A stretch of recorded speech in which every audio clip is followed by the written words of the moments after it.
La lavadora hace un ruido un jueves por la tarde que no es el que debería hacer. Un rechinar grave y rítmico, en algún punto entre el centrifugado y el desagüe. Una vacilación que la semana pasada no estaba. Un golpe que sugiere que algo dentro de la carcasa se movió del lugar donde debía ir y encontró otra posición lo bastante cercana para funcionar, pero lo bastante incorrecta como para delatarse. Alguien ya se está levantando de la mesa de la cocina. Ya va hacia el ruido. No con el lenguaje corporal de la molestia, ni con la postura resignada de quien tiene que hacerse cargo de algo, sino con la de quien acaba de recibir permiso para hacer eso que mejor sabe hacer. Hay una diferencia entre esas dos posturas, y está en los hombros. La primera lleva los hombros hacia adelante y apenas vencidos el cuerpo diciendo «me toca». La segunda echa los hombros atrás y los nivela, el cuerpo diciendo «me toca a mí». La máquina se separa de la pared. El panel trasero se quita con una llave de vaso sacada del garaje, sin dudar, de un cajón concreto, sin mirar. Dentro de la máquina, las piezas aparecen en una disposición ideada por un ingeniero en una fábrica a 1000 millas de allí y documentada en un manual que o se perdió o está encerrado tras una web que pide número de modelo y registro. Nada de eso importa. La disposición se está leyendo en tiempo real, como un músico lee una partitura en una tonalidad desconocida, pero reconoce los intervalos, porque los intervalos son universales. El problema se ubicará en menos de 5 minutos. La reparación llevará 3 horas. Pedir una máquina nueva tomaría 3 minutos y llegaría el martes. La cuenta da igual. Nunca importó. Hay otra cosa guiando las manos hacia la parte trasera de la máquina, y no usa números. Esto no es terquedad, ni una negativa a aceptar la comodidad del comercio moderno, ni un rasgo de personalidad que pueda etiquetarse como mañoso y despacharse. Debajo del panel trasero desmontado hay algo más estructural, y tiene menos que ver con lavadoras que con una arquitectura mental concreta que trata cualquier sistema desconocido como una frase en un idioma que ya habla. Los psicólogos lo llaman locus de control interno, la creencia interiorizada de que los resultados dependen del esfuerzo y la comprensión, y no de la suerte, las circunstancias o la intervención de alguien con credenciales. La máquina no está rota. De momento, no se entiende. La diferencia entre esos dos enfoques es toda la arquitectura. Una persona con un locus de control interno profundo no se topa con un sistema fallido y piensa, esto necesita un especialista. Piensa esto, necesita tiempo. Su tiempo. Sus manos. Su disposición a quedarse con algo que todavía no entiende hasta que el no entender se vuelve entendimiento. El entendimiento se vuelve acción y la acción restituye la función. El especialista no se descarta por arrogancia. Es innecesario porque ese sistema de creencias no incluye la categoría de máquina que quede fuera de la comprensión. Toda máquina la hizo una persona. Todo diseño sigue una lógica.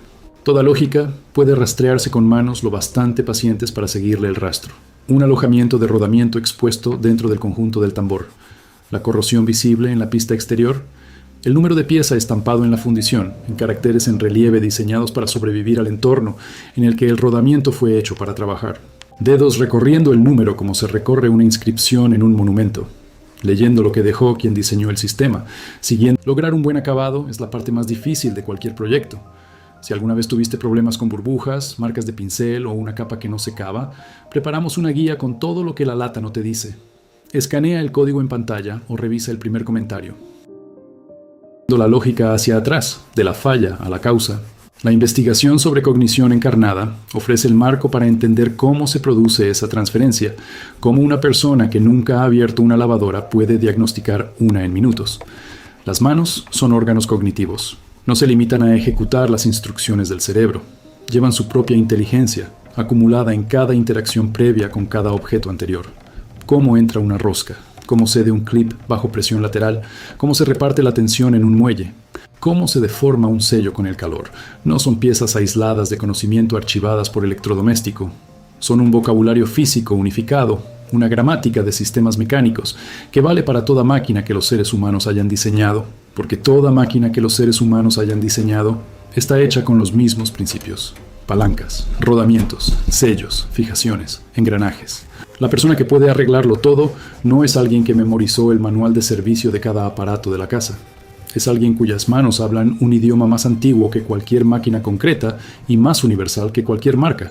Y ese idioma traduce al contacto. El clip cede. Cede como ha cedido cualquier clip de este tipo durante 30 años, bajo presión lateral, con un clic que los dedos esperaban antes de que los oídos lo confirmaran. Las manos lo sabían antes de que los ojos lo verificaran. El conocimiento no está guardado en la memoria, está guardado en la piel.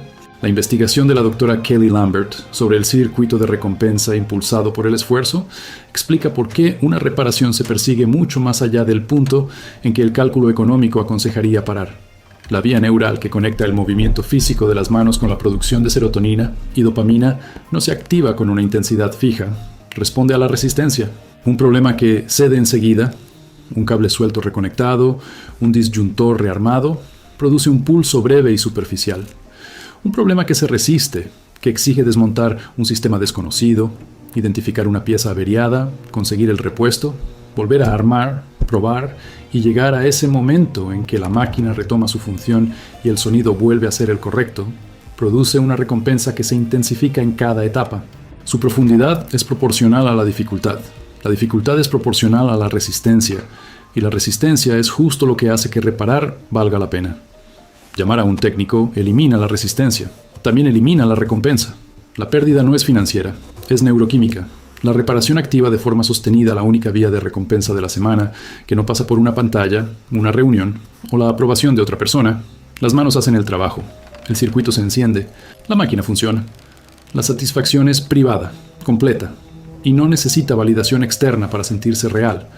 El rodamiento sale de su alojamiento. El reemplazo, conseguido en un proveedor encontrado por internet a medianoche, la noche anterior, entra deslizándose. El ajuste es exacto. La satisfacción no está en el encaje, está en saber que ese encaje fue descubierto, no comprado, encontrado, no delegado. Ganado gracias a la disposición de abrir la parte trasera de una máquina diseñada para desanimar a quien intentara abrirla. El bump de reminiscencia sitúa el origen evolutivo de esa capacidad con una precisión que la neurociencia por sí sola no alcanza. La plantilla de identidad, el momento en que arreglar cosas se convirtió en yo soy la persona que arregla cosas, quedó fijada en los años en que se forma la identidad. La primera reparación exitosa, una cadena de bicicleta vuelta a colocar a los 14 años, el arranque de un coche diagnosticado a los 19, un grifo de cocina arreglado en la primera semana de vivir, solo sin llamar a nadie porque llamar a alguien, era admitir algo que no encajaba con el yo que se estaba construyendo. La reparación no fue una victoria práctica, fue ontológica. Estableció una creencia básica sobre la relación entre uno mismo y el mundo físico. El mundo responde a la atención, el mundo cede ante el esfuerzo. La distancia entre lo roto y lo que funciona no es un muro, es una brecha.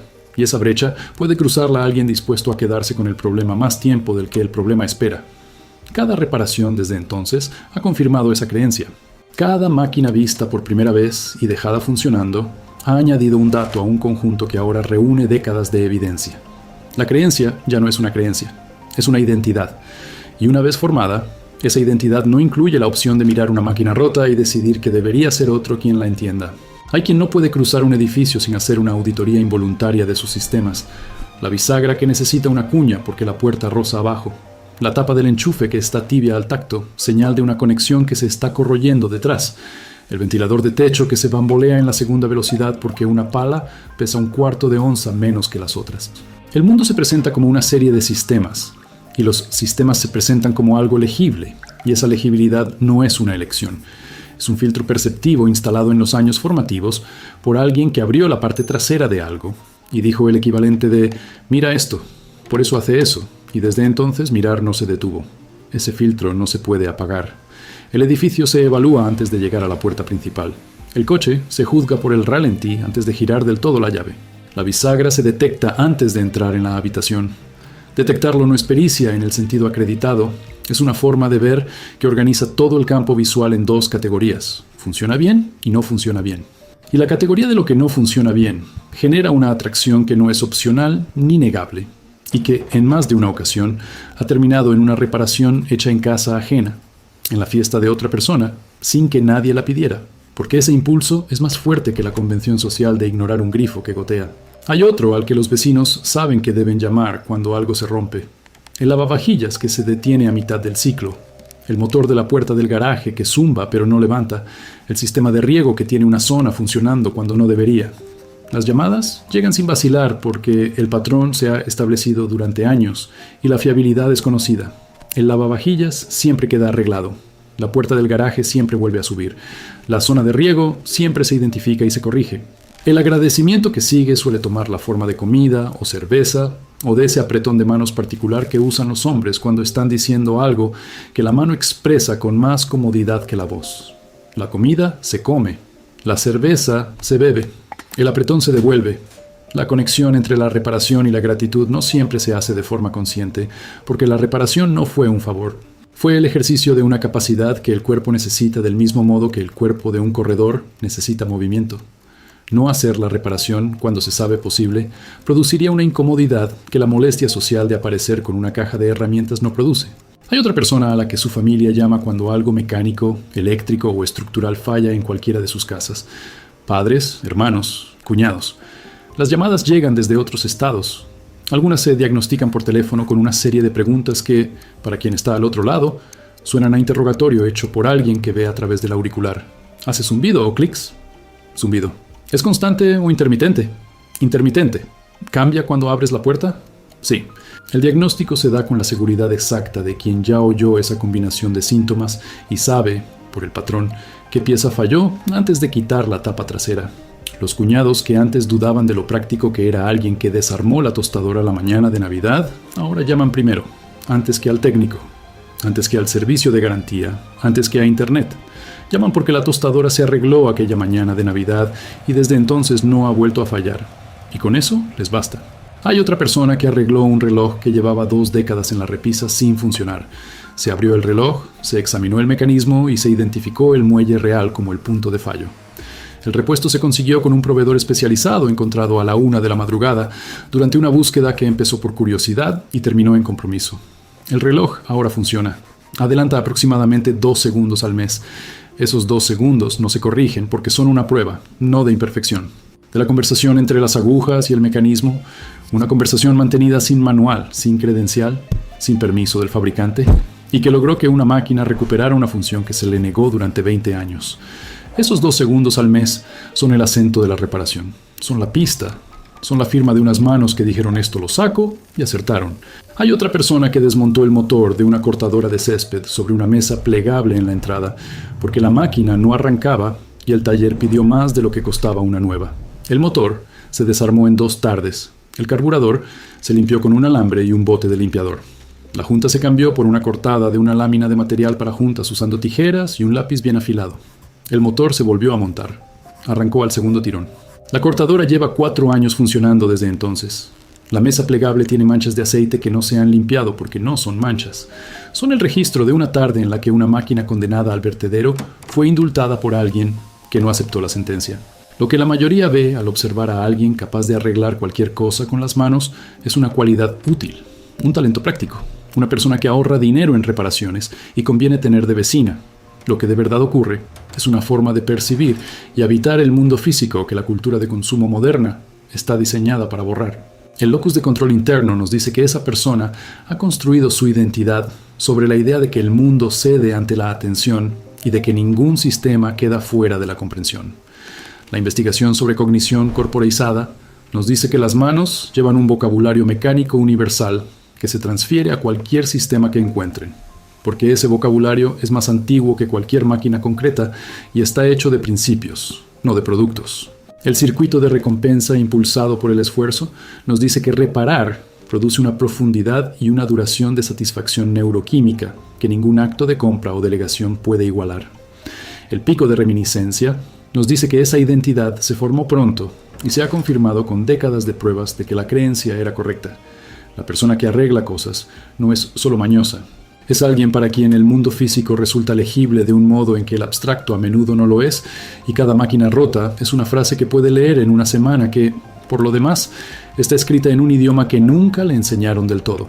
Arreglar no es un pasatiempo, es el ejercicio de la competencia más profunda que posee, y el mundo que intenta volver innecesario el arreglo es un mundo que le pide abandonar la parte de sí que más confianza le inspira. Si alguna vez has oído en tu casa un sonido que no era el correcto, y has sentido que te subía algo al pecho que no era miedo, sino lo contrario, una disposición, una electricidad serena, la sensación exacta de que te llaman a lo único que sabes con certeza hacer. La pregunta no es de dónde salió esa certeza. La pregunta es, ¿qué le pasa a una persona cuando las máquinas dejan de averiarse? Cuando los vecinos dejan de llamar. Cuando la casa funciona en silencio, suave, y ya no queda nada que requiera esa inteligencia específica que solo tienen tus manos. Y si el silencio que viene después es descanso, o algo más parecido al exilio del único país del que alguna vez has tenido ciudadanía. Si este video te dio una forma nueva de entender lo que ocurre en tu taller, hay algo que hicimos para ti. En el primer comentario debajo de este video tienes un enlace a una guía que preparamos sobre cómo lograr un acabado perfecto cada vez. Cientos de suscriptores ya tienen su copia, quizá valga la pena verla.